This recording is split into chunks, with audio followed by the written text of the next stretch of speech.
Morning students. આજે આપણે નવા પ્રકરણની શરૂઆત કરી રહ્યા છીએ. પ્રકરણ 4 પૂર્ણ કર્યું, પણ આજે આપણે નવા પ્રકરણની શરૂઆત કરીએ એ પહેલા મારે એક બહુ અગત્યની બાબતનું તમારું ધ્યાન દોરવાનું છે. અને તમે બોર્ડ પર જુઓ કે હું 9 તારીખે આજે તમારું આ લેક્ચર રેકોર્ડ કરી રહ્યો છું અને 5 અને 6 તારીખ દરમિયાન ગુજરાત શિક્ષણ બોર્ડ દ્વારા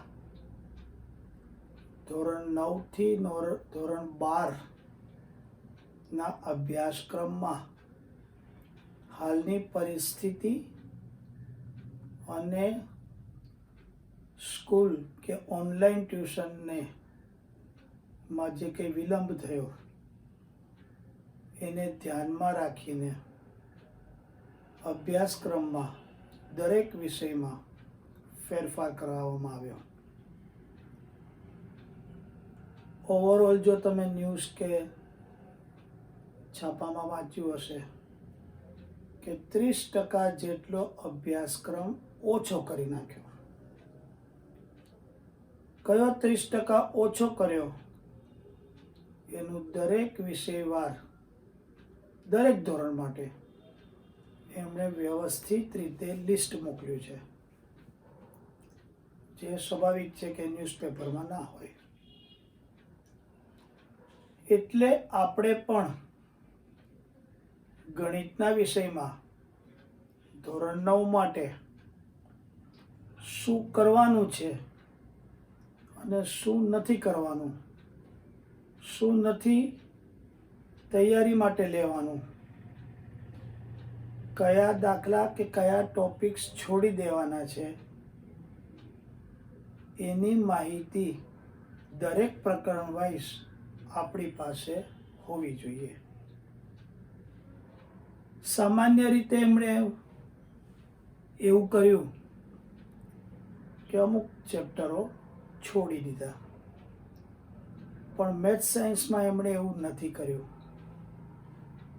મેથ્સ સાયન્સ સિવાય બાકીના વિષયોમાં 20 ચેપ્ટર હોય તો 5 થી 6 પ્રકરણ કાપીને 14 પ્રકરણનો અભ્યાસક્રમ બનાવી દીધો. એટલે કે 5-6 ચેપ્ટરને અડવાનું જ નહીં. પણ ગણિતમાં કે વિજ્ઞાનમાં એમણે પ્રકરણો એક પણ કાપ્યું નથી, એક પણ પ્રકરણ ઓછું કર્યું નથી. તો પછી પ્રશ્ન એ થાય કે તો આખો જ અભ્યાસક્રમ થયો, 30% ઓછો ક્યાં થયો? પણ એમણે ગણિત વિજ્ઞાન માટે એક જુદી પદ્ધતિ અપનાવી કે પ્રકરણ બધા જ ભલે રાખ્યા, પણ દરેક પ્રકરણમાંથી અમુક મુદ્દાઓ, અમુક ટોપિક્સ કાઢી નાખ્યા અને એને લગતા દાખલા, સ્વાધ્યાયના હોય કે ઉદાહરણના હોય, એ કાઢી નાખ્યા. એટલે કે પહેલા પ્રકરણમાંથી કંઈક કાઢ્યું, બીજામાંથી કંઈક કાઢ્યું, ત્રીજામાંથી કંઈક કાઢ્યું, ચોથામાંથી કંઈક કાઢ્યું અને 14મા પ્રકરણમાંથી કંઈક કાઢ્યું. બધા જ પ્રકરણ લઈ લીધા. 15મું પ્રકરણ સંભાવના આખું રાખ્યું છે. હવે આ જે દરેક પ્રકરણમાંથી કાઢેલા ભાગને સરવાળા રૂપે જો કરીએ તે બરાબર 30% ઓછું થઈ જાય છે. એટલે કે ગણિતમાં પણ એમણે 30% અભ્યાસક્રમ કાપ્યો. જે પ્રકરણો આપણે ચાલી ગયા છે એમાં સંભાવના પૂરેપૂરું કરવાનું છે, એટલે કશું મારે વિચારવાનું નથી, તમારે બધું તૈયાર કરવાનું છે. પછી પ્રકરણ 1, 2, 3, 4 ને 5. 5મા પ્રકરણમાં પણ આપણે જે કર્યું એ બધું જ છે, જે નથી મેં કરાવ્યું એ કાઢી નાખવામાં આવ્યું છે. એટલે કે 2 પ્રકરણ માટેની આપણી ચિંતા દૂર થઈ જાય છે. પ્રકરણ 2માં આપણે સંખ્યા રેખા પર જે નિરૂપણ કર્યું, વર્ગમૂળ 2, વર્ગમૂળ 3, વર્ગમૂળ 5, વર્ગમૂળ 17, 9.1, 6.5, વર્ગમૂળ a, વર્ગમૂળ 9.1 વગેરે વગેરે, એ અભ્યાસક્રમમાં છે. પણ એની એક બીજી રીત પણ હતી અમુક દાખલાઓમાં, કુંતલ રચના, એ એમણે કાઢી નાખી, જે મેં તમને કરાવી જ નથી.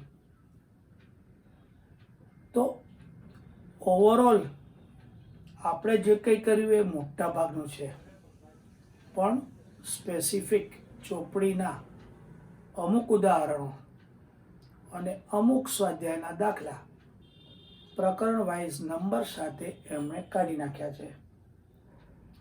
1 થી 5 અને 15 જે આપણે ચાલી ગયા, એમાંથી કયા દાખલા તમારે નથી કરવાના, કયા ઉદાહરણ તમારે નથી કરવાના, કયો મુદ્દો કદાચ આપણે ચલાવ્યો અને નથી કરવાનો, એનું એક સરસ તમને સમજાય એવું કોષ્ટક રૂપેનું લિસ્ટ હવે પછીના લેક્ચર્સમાં હું તમને આપી દઈશ. અને હવે તો સ્વાભાવિક છે કે જ્યારે પણ કંઈ નવું ચેપ્ટર ચલાવશું ત્યારે હું નથી ચલાવવાનું એ નહીં ચલાવડાવું, ચલાવવાનું છે એને ન્યાય આપીશું. દરેક વખતે હું ધ્યાન તો દોરીશ જ કે આટલું આપણે કરતા નથી. કેમ નથી કરતા? આ વર્ષ પૂરતું ગુજરાત માધ્યમિક શિક્ષણ બોર્ડ તરફથી કોરોનાની મહામારીને લીધે જે ભણાવવામાં વિલંબ થયો છે એને ધ્યાનમાં રાખીને કરવાનું નથી. નેક્સ્ટ યરથી પાછો અભ્યાસક્રમ આખો જ થઈ જશે. પ્રશ્ન એમ થાય કે આ કરવાથી શું થાય? આ કરવાથી ઘણો ફાયદો વિદ્યાર્થીઓને છે. પહેલું તો એ કે કોરોનાની મહામારીને કારણે 5 જૂને જે શાળા શરૂ થવી જોઈએ, ખરેખર હજી વાસ્તવિક ભણતર તો શરૂ થયું જ નથી.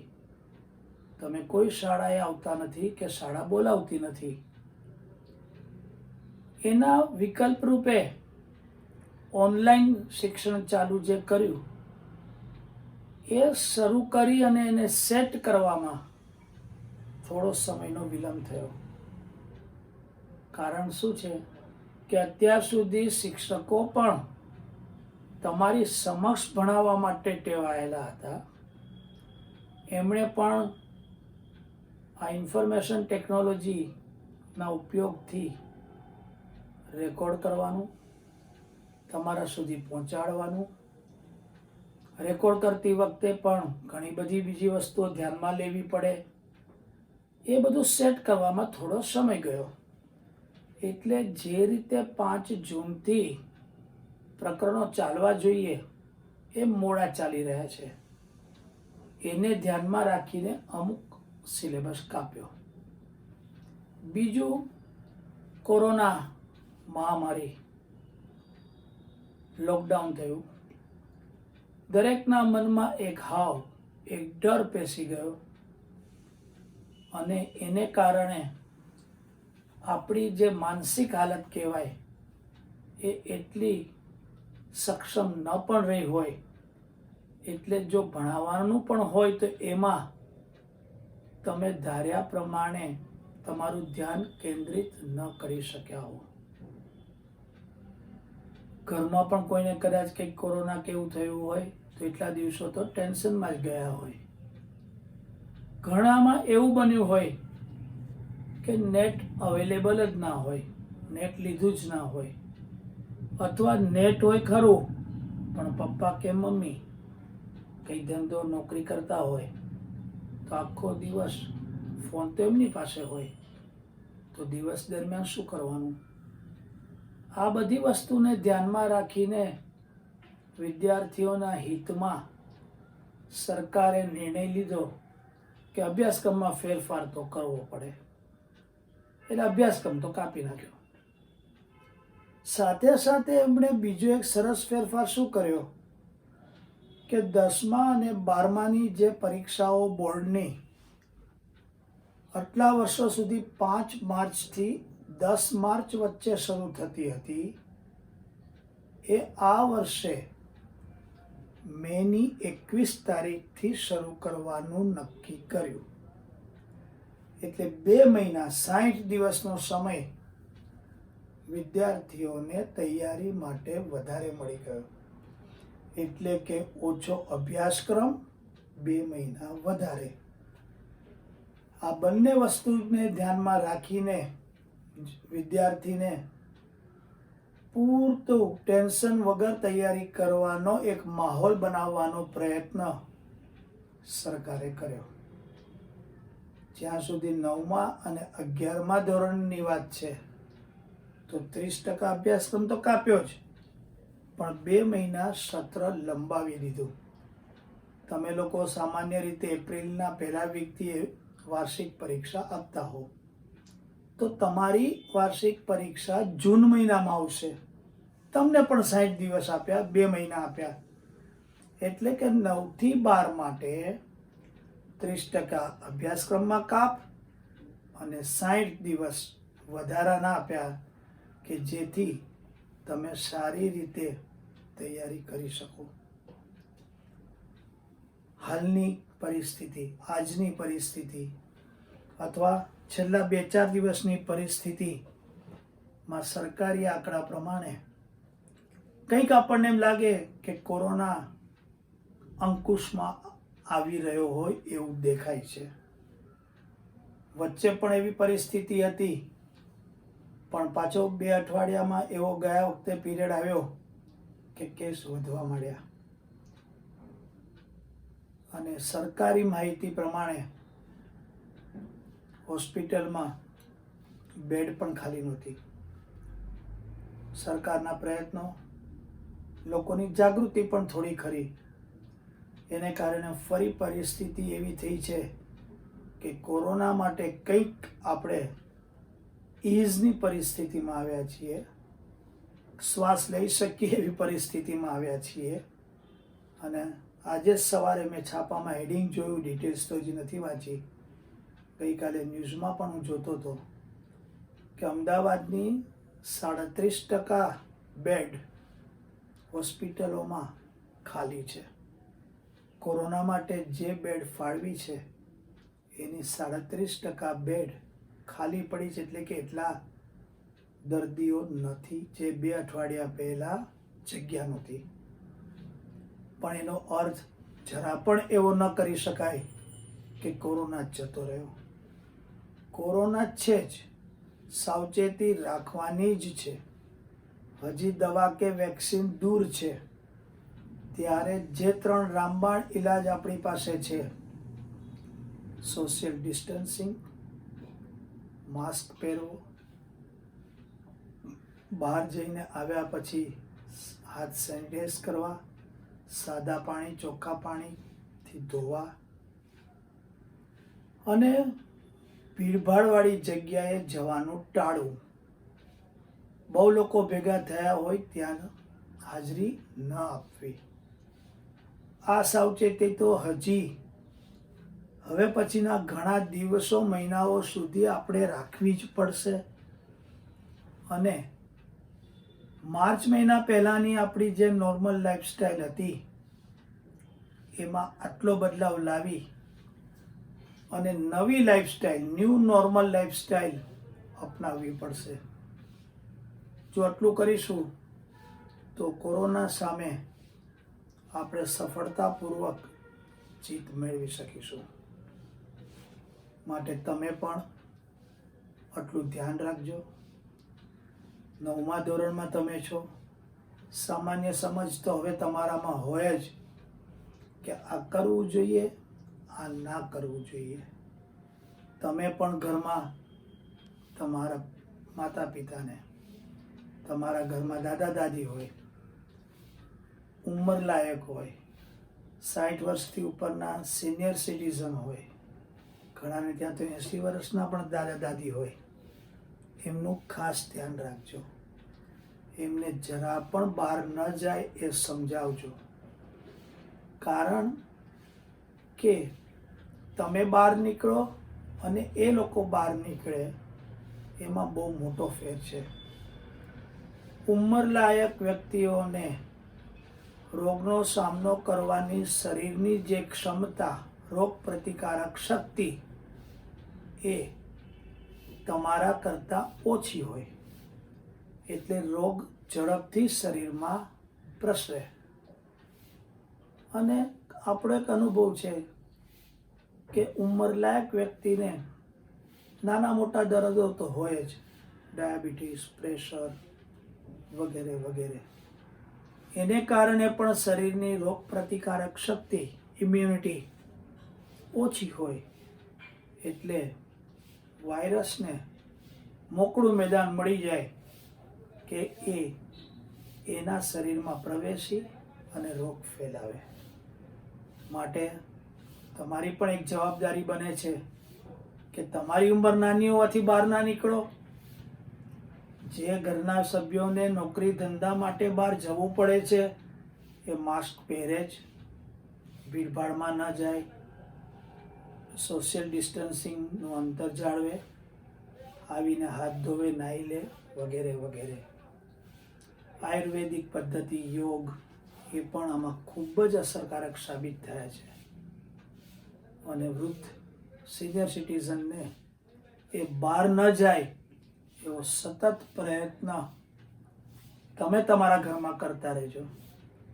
દરેક વિદ્યાર્થી જો આવું કરે તો તમે વિચારો કેટલા બધા ઘરમાં પરિસ્થિતિમાં ફેરફાર થાય. અને જો આપણે આ વસ્તુ વડીલો જોડે સમજાવટ કરવી પડે, ઓર્ડર ના ચાલે, સમજાવટથી પણ જો કરી શકીએ તો ગુજરાતના, હું તો માત્ર 9મા ધોરણના વિદ્યાર્થીની વાત કરું, 10મામાં પણ મેં આવું જ કીધેલું છે. તો 10મામાં તો 8 લાખ વિદ્યાર્થીઓ, 9 લાખ વિદ્યાર્થીઓ પરીક્ષામાં બેસે છે, એટલે કે 9 લાખ વિદ્યાર્થીઓ 10મામાં ભણતા હોય. તમે આવતા વખતે આવશો ત્યારે 9 લાખ થશો, એટલે તમે પણ 8-9 લાખ હશો. 17 થી 20 લાખ વિદ્યાર્થીઓ જો એના ઘરમાં જ આ અભિયાન શરૂ કરે તો તમે વિચારો કેટલા બધા લોકો આ મહામારીથી બચી શકે. તો તમે પણ એક સારા નાગરિક તરીકે આજથી જ આનો અમલ કરજો, સમજાવટથી કરજો, સમજાવજો આની ગંભીર અસરો શું છે. તો હવે આપણે થોડીક આજુબાજુની આ વાત કર્યા પછી આપણા વિષય તરફ વળીએ. આજે આપણે ગણિત પ્રકરણ 6, પહેલું લેક્ચર, 9મા ધોરણમાં, બરાબર કે નહીં? અને એ છે રેખાઓ અને ખૂણાઓ.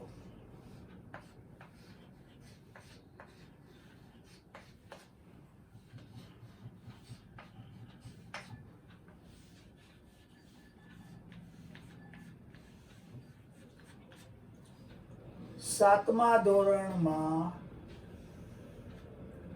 આ બધું જ ખરેખર તો આવી ગયું છે, થોડોક ઉમેરો જ છે. એટલે જે મેં 7મું ધોરણમાં આ પ્રકરણને બરાબર ધ્યાનમાં લઈને તૈયારી કરી હશે એમના માટે આ પ્રકરણ ખૂબ સરળ બનશે. છતાં પણ 9મા ધોરણમાં આ બધું જ હોવાથી મારે તો તમને કરાવવું જ જોઈએ. તમને યાદ હશે તો રિવિઝન થશે. એ વખતે કંઈક નહીં સમજાયું હોય, મારા કહેવાથી કંઈક વધારે સમજણ પડી જાય. અને જે લોકો ભૂલી ગયા હશે અથવા તો બહુ ધ્યાન નહીં આપ્યું હોય 7મા ધોરણમાં આ પ્રકરણ માટે, એમને શીખવાનો એક વધારાનો ચાન્સ મળી શકશે. તો હું બહુ બેઝિકથી શરૂ કરું છું કે માની લો કે આ એક બિંદુ છે, બરાબર કે નહીં? બિંદુ અવ્યાખ્યાયિત છે. મેં અવળું દોર્યું, આનાથી નાનું બિંદુ હોય, તમે એનાથી નાનું દોરો તો એનાથી નાનું એ હોય. એટલે કે બિંદુને ખરેખર દર્શાવી ન શકાય એક્ઝેક્ટલી, પણ એક સંકેત રૂપે આપણે આ દર્શાવીએ છીએ. અને બિંદુને અંગ્રેજીના કેપિટલ લેટર્સ વડે દર્શાવી શકાય. એટલે બિંદુ એક નામથી દર્શાવાય, બરાબર કે નહીં?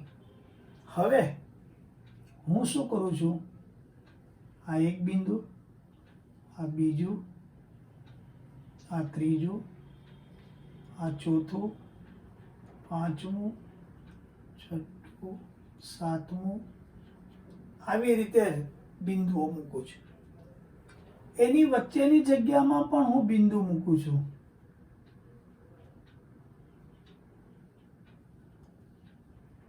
અને કંઈ પણ જગ્યા ન રહે એવું કરી નાખું છું, પણ બધું બિંદુ રૂપે મૂકું છું.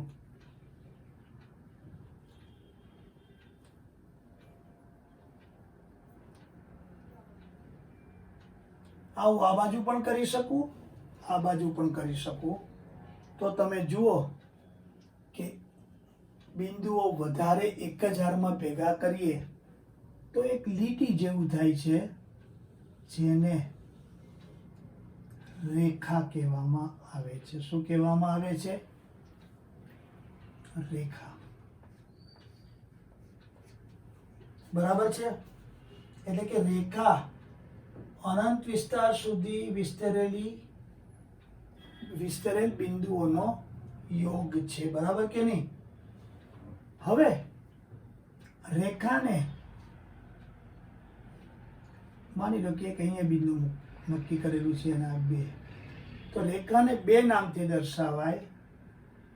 રેખા AB. સંકેતમાં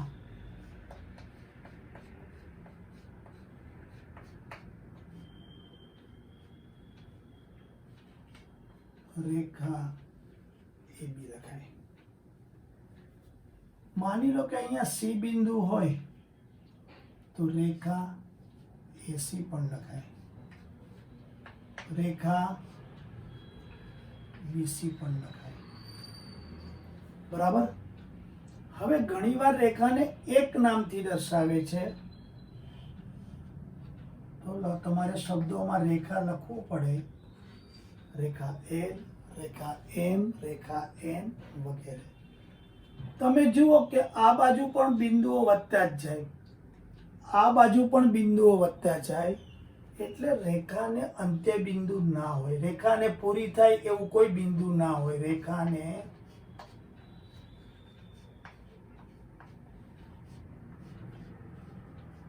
અંત્ય બિંદુ ન હોય.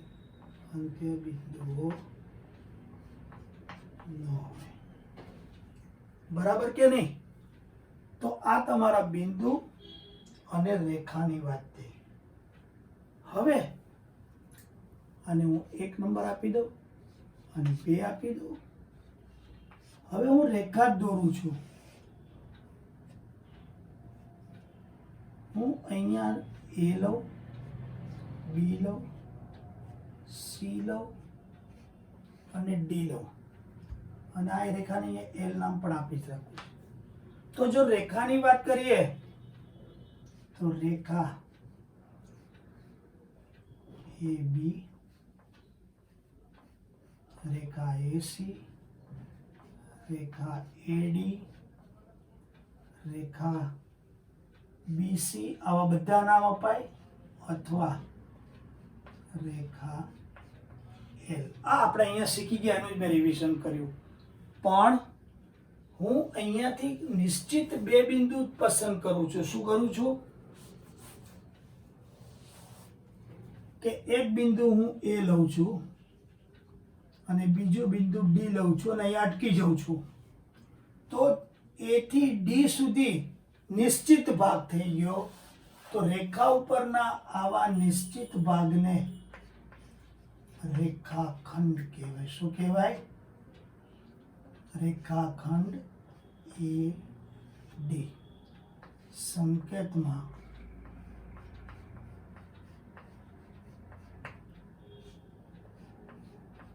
AD. અહીંયા ઉપર બે તીર હતા, અહીંયા નથી. તમે રેખાખંડ AB પણ કહી શકો. આની ઉપર રેખાખંડ AC પણ કહી શકો.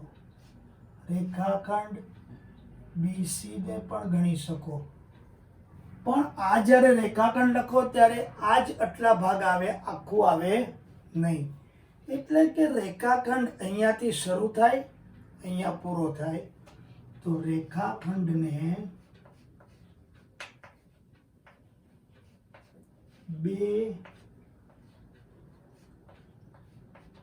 અંત્ય બિંદુ હોય, રેખાને એક પણ ન હોય. ખ્યાલ આવી ગયો કે ના આવી ગયો? હવે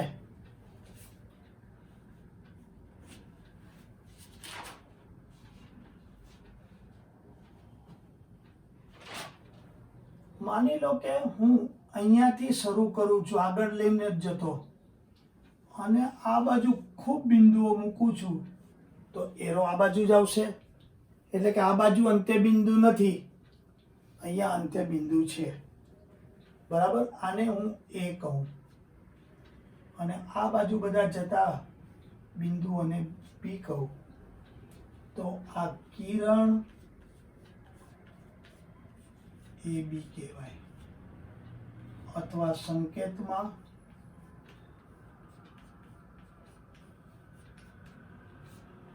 કિરણ એ બી. પણ અહીંયા હું તમને હવે ધ્યાન દોરું કે તમે રેખા એ બી લખો કે રેખા બી એ લખો ચાલે, એસી લખો કે સીએ લખો ચાલે, રેખાખંડ ડીએ લખો કે એડી લખો ચાલે, બીએ લખો કે એબી લખો ચાલે. પણ અહીંયા કિરણ એબી ને બીએ તરીકે ન લખાય. તમે કહેશો કેમ? કારણ કે અહીંયા એ થી શરૂ થઈને આમ બી તરફ જઈએ છીએ. જો તમે બીએ લખશો તો બી થી શરૂ કરીને એ તરફ જવાની વાત છે, એવી રીતે આકૃતિ બતાવતું નથી. માટે કિરણમાં બહુ અગત્યનો એક સિદ્ધાંત છે કે કિરણ એ બી એ કિરણ બી એ નથી. કારણ કે એ બી માં એ અંત્ય બિંદુ છે અને બી તરફ બિંદુઓનો ગણ છે. બી એ માં બી અંત્ય બિંદુ છે અથવા તો ઉદ્ભવ બિંદુ છે, શરૂઆતનું બિંદુ છે, અને એ તરફ જાય છે, જે આ બતાવતું નથી. જો તમારે માની લો કે બી એ જ કરવું હોય તો તમારે બી ને અહીંયા અંત્ય બિંદુ કરવું પડે અને અહીંયા એ લેવું પડે અને લખવું પડે બી એ. તો પછી અહીંયા બી એ નોટ ઇક્વલ્સ ટુ એ બી. આ બરાબર ધ્યાનમાં રાખજો. બરાબર? હવે એક પછીનું પરિણામ જોઈએ કે હું એક એવી આકૃતિ દોરું છું. બરાબર? અહીંયા હું એ બિંદુ લઉં છું, અહીંયા બી લઉં છું, અહીંયા સી લઉં છું. તો તમે જુઓ કે આ તો રેખા થઈ. એસી કે સી એ રેખાખંડ થયો, એ બી કે બી એ રેખાખંડ થયો. હવે હું એને ધ્યાનમાં રાખી અને જો આમ જઉં તો કિરણ એસી થાય. એને જ અંત્ય બિંદુ ગણી, ઉદ્ગમ બિંદુ ગણીને આ બાજુ જાઓ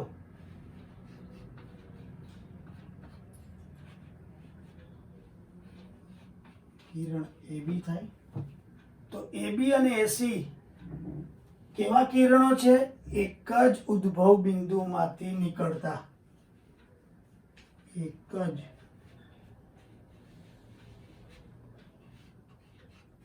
ઉદ્ભવ બિંદુમાંથી નીકળતા કિરણો. પણ બંને વિરુદ્ધ બાજુ છે, એક આમ છે, એક આમ છે. બરાબર કે નહીં? હવે એનો અર્થ એવો કે આ એક જ હારમાં છે. બરાબર? તો તમે તમારી નોટમાં આ બધું આ રીતે સરસ રીતે લખવાનું રહેશે. આ પ્રકરણમાં પણ આ બધી થિયરી જ અગત્યની છે. દાખલા તો સાવ નાના છે, પણ આ સમજાય તો જ દાખલાનો જવાબ તમે સારી રીતે જ લખી શકો. હવે આપણે કીધું કે એક જ હારમાં છે, પણ એવું જરૂરી થોડું છે કે દરેક વખતે ઉદ્ભવ બિંદુ એક જ હોય અને કિરણો એ કારમાં હોય પણ ખરા અને કદાચ ન પણ હોઈ શકે. આ તો એ કારમાં આવી ગયા પણ ન હોય તો શું પરિસ્થિતિ થાય? તો ઉદ્ભવ બિંદુ એક જ હોય અને કિરણો જો એક જ હારમાં ન હોય તો શું થાય? હવે એના વિશે આપણે વિચારીએ.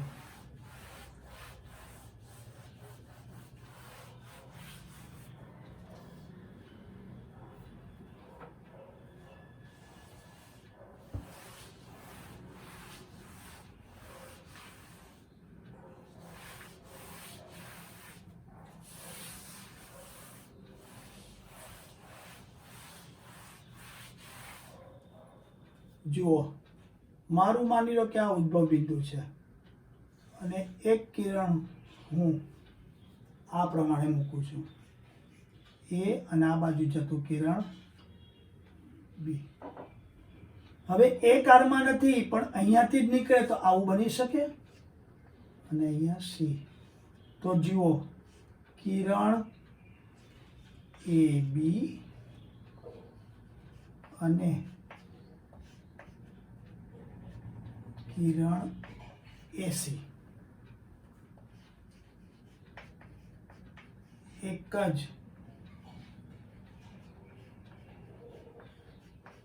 ઉદ્ભવ બિંદુ માંથી પરંતુ એક હારમાં નથી.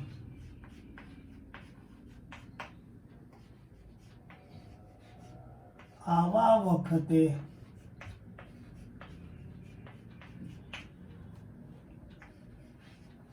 ઉદ્ભવ બિંદુ પાસે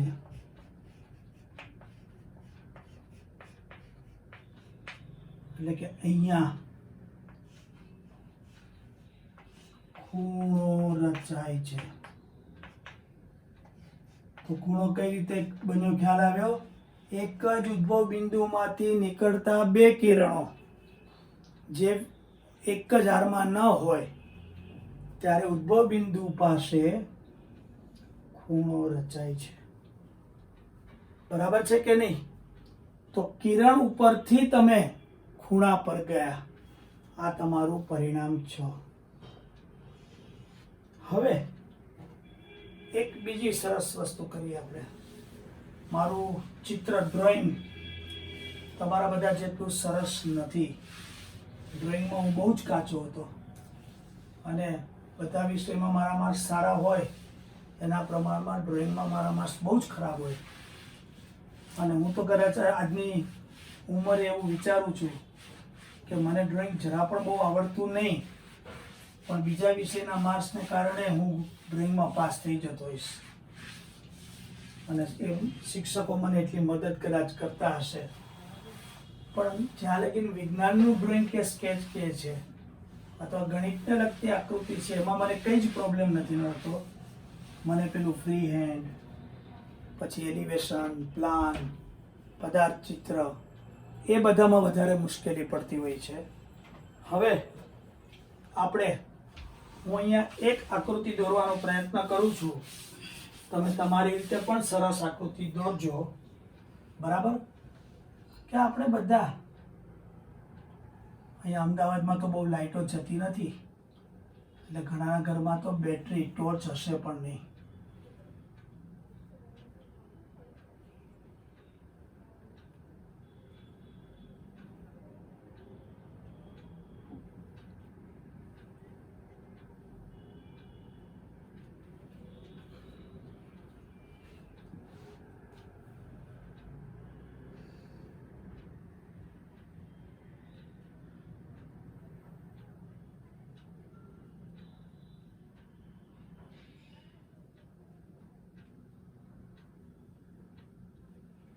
અહીંયા પેલી ટોર્ચની બંધ ચાલુ કરવાનું બટન સ્વિચ. બરાબર ને? અહીંયા તમારો બલ્બ હોય. બરાબર છે? હવે આ ટોર્ચમાંથી ચાલુ કરો એટલે કે પાવર ઓન કરો, અહીંયા તમારા પેલા સેલ હોય, બરાબર ને, 1 2 અને 3 સેલની બેટરી ગણીએ આપણે, તો આવી રીતે તમે સેલ નાખ્યા હોય, બરાબર ને.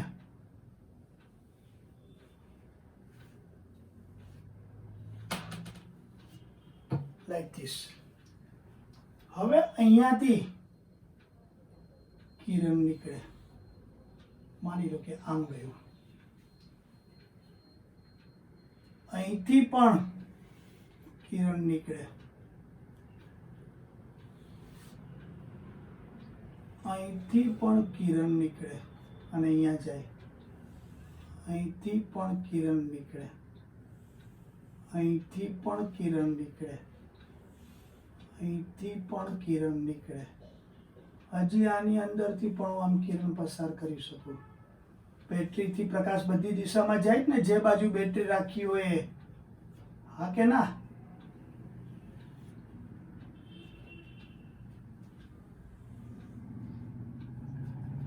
બરાબર છે.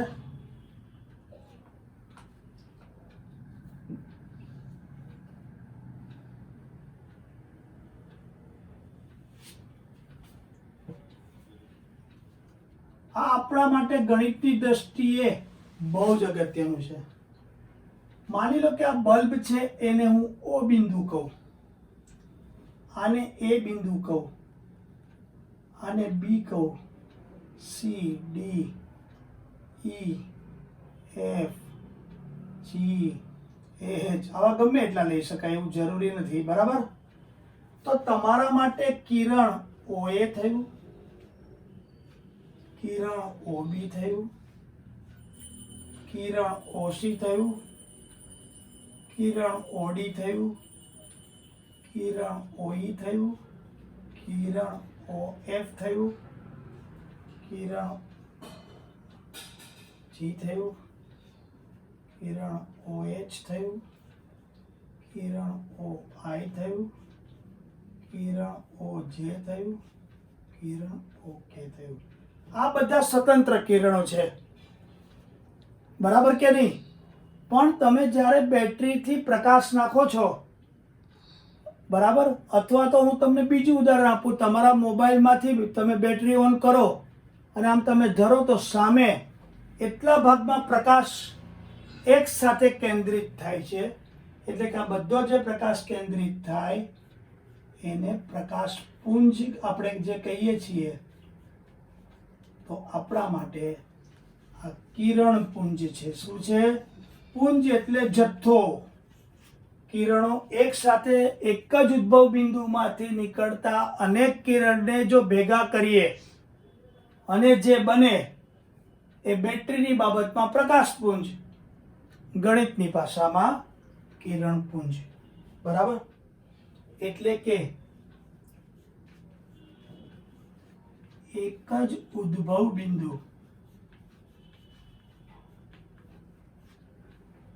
માંથી નીકળતા અનેક કિરણોના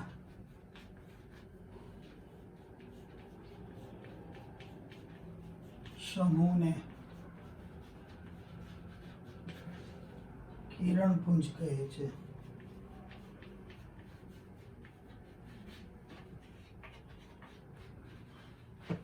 આ તમારું 7 નંબર માટેનું નોટ્સ લખવા માટેનું થયું, બરાબર કે નહીં? તો આ આપણે આ પ્રકરણમાં હજી તો બેઝિક સમજણ મેળવી રહ્યા છીએ, પણ આ બધી વસ્તુઓ 7મા ધોરણમાં આવી જ ગઈ છે. છતાં ફરીવાર હું મારી રીતે રિપીટ કરું છું કે જેથી તમને પણ યાદ આવી જાય, પુનરાવર્તન થઈ જાય, સમજાઈ જાય. જેમને ધ્યાન ના આપ્યું હોય 7મામાં એ ફરી શીખી શકે.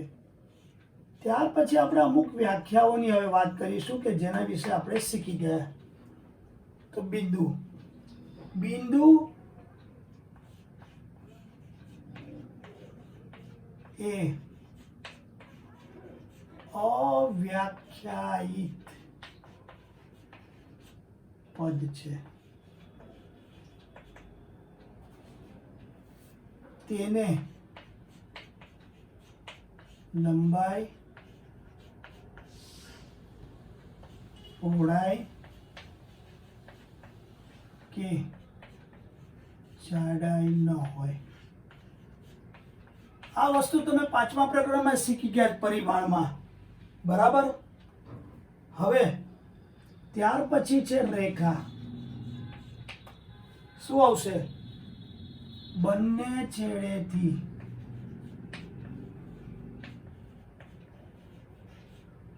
અનંત વિસ્તાર સુધી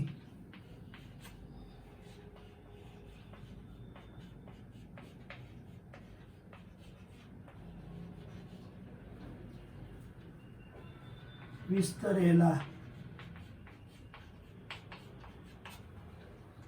બિંદુઓના યોગને રેખા કહે છે. બરાબર કે નહીં? ફરી તમારા ધ્યાન માટે આકૃતિ દોરું છું. હવે તો તમને આવડવી જ જોઈએ. રેખા એલ, એ, બી, સી. લખવા માટે રેખા એલ, રેખા એ બી અથવા રેખા એસી અથવા રેખા બીસી, ગમે તે લખી શકાય. હવે રેખા વિશે ઘણા અગત્યના ગુણધર્મ છે અને એ તમારા ઓબ્જેક્ટિવ માટે તમને ખૂબ કામમાં આવશે. માટે એ પણ આપણે જોઈ લઈએ. એટલે રેખા વિશેની માહિતી આજે આપણે થોડી પૂરી કરી એમ આપણે કહી શકીએ. બરાબર. આ તમારો 8 નંબરનો ટોપિક થતો હશે. ક્રમ જે આવતો એ લખજો.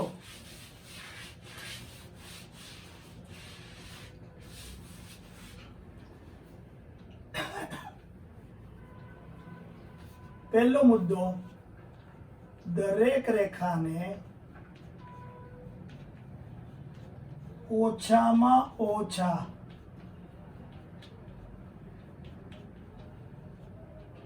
બે ભિન્ન બિંદુઓ હોય જ. એક બિંદુથી રેખા બને નહીં. એટલે કે રેખાની અંદર બિંદુઓ આવે એટલે રેખા બિંદુ વગરનો શબ્દ નથી. એટલે રેખા એને ગણિતમાં ખાલી ગણ નથી. એટલે કે બિંદુઓ વગરનું રેખાનું અસ્તિત્વ નથી. અને રેખામાં એક બિંદુ પણ ન ચાલે. એટલે રેખા એકાંકી પણ નથી, એકલવાઈ પણ નથી. રેખા ઉપર ઓછામાં ઓછા બે તો જોઈએ જ. તો રેખા પર બે કે તેથી વધુ બિંદુઓ હોય.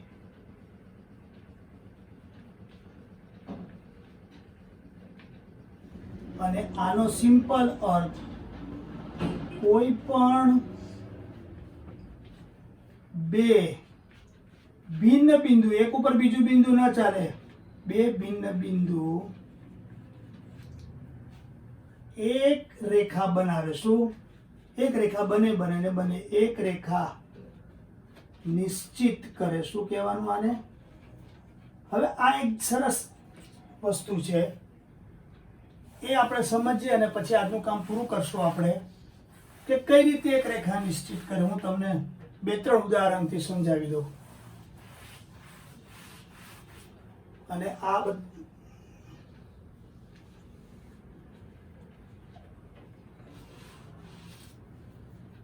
રેખા માટે અગત્યની બાબતો એ તરીકે તમે આ મુદ્દો લેજો. કે માની લો કે હું બે બિંદુ આ લઉં છું, ઓછામાં ઓછા બે તો જોઈએ. હું આ રીતે બે બિંદુ લઉં છું, હું આ રીતે બે બિંદુ લઉં છું. જોડો જોઈએ, રેખાનું અસ્તિત્વ આવી ગયું. અનંત વિસ્તાર સુધી વિસ્તરેલી કોઈ પણ બે ભિન્ન બિંદુ, પછી એક જ લાઈનમાં હોય, આમ એક લાઈન હોય, આમ એક લાઈન હોય, એક રેખા નિશ્ચિત કરે.